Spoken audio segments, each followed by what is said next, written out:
See ఓటర్ను నమ్ముకో ఉన్నదంతా అమ్ముకో.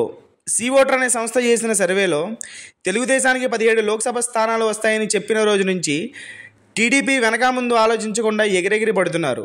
కానీ వాస్తవానికి ఆ సంస్థ విశ్వసనీయత ఏ పార్టీది అనేది వాళ్ళు గుర్తించడం లేదు.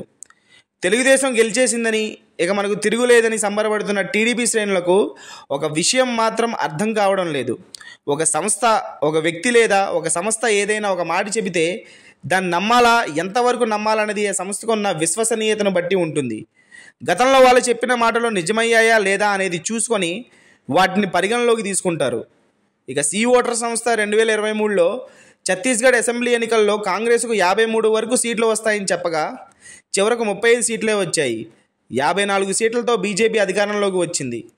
మధ్యప్రదేశ్లో కాంగ్రెస్కు 133 ఎమ్మెల్యే సీట్లు వస్తాయని చెబితే కేవలం 66 సీట్లే వచ్చాయి. అంతిమంగా 163 సీట్లతో బీజేపీ అధికారాన్ని ఎగరేసుకుపోయింది. ఇక ఈ సంస్థ 2019 ఆంధ్రప్రదేశ్ ఎన్నికల్లో తెలుగుదేశం పార్టీకి 100 వరకు అసెంబ్లీ సీట్లు వస్తాయని, 14 ఎంపీ సీట్లు వస్తాయని చెబితే చివరకు 3 ఎంపీలు, 23 ఎమ్మెల్యే సీట్లతో చతికిలబడింది. అలాంటి సీ ఓటర్ సర్వే పట్టుకొని తెలుగుదేశం ఎలా సంబరపడిపోతుందో అర్థం కావడం లేదని విశ్లేషకులు నవ్వుకుంటున్నారు.